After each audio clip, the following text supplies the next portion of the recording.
So when I started to write the questions for this interview, I decided to do a quick Google search on the term Cinco de Mayo, and I was amazed to learn about all the different party ideas I could put together and how this holiday is celebrated in both the US and in Mexico.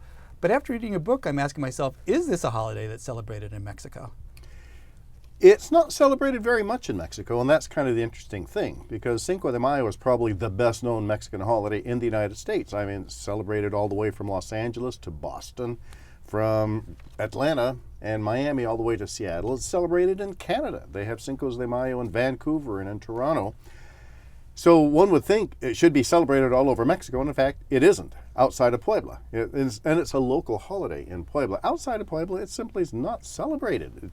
So for me, the question always was, well, why do we celebrate it so much here when it's not celebrated in Mexico? So let's clear up something for people in the Anglophone world, which is, I admit is something I used to think. Cinco de Mayo is not Mexican Independence Day. Absolutely, Cinco de Mayo is not Mexican Independence Day. And in fact, if you ask a lot of people, why are you celebrating, particularly for Latinos born here, quite often they'll say, well, it must be Mexican Independence Day. And of course, immigrants will be very quick to correct them. No, it's not. That is September 15th and 16th. This is not Mexican Independence Day. So then, what is it? Why do we celebrate? And nobody really knows. All right, let's go back to 1848, which is when your book begins. You know, we're recording this in lovely Westwood, California, which was more or less ranchero time, and this is farmland back then.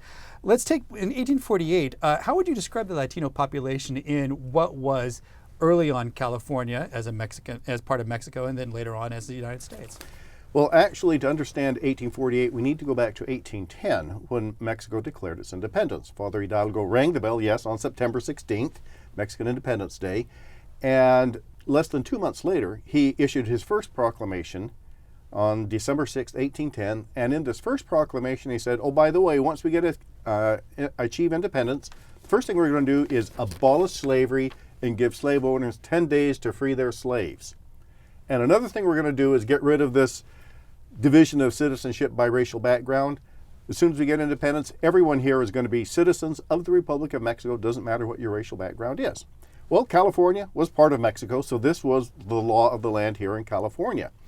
That is, no slavery, and everyone was citizens irrespective of the racial background. These were then the folks that went to bed on the evening of February 1st, 1848 as Mexican citizens. And they woke up the next morning as U.S. citizens, but they spoke the same language, they had the same food, they had the same families. The only thing that was different is now they were U.S. citizens, although they had come from a background in which no slavery, no racial distinctions on citizenship, and they woke up into a very different world.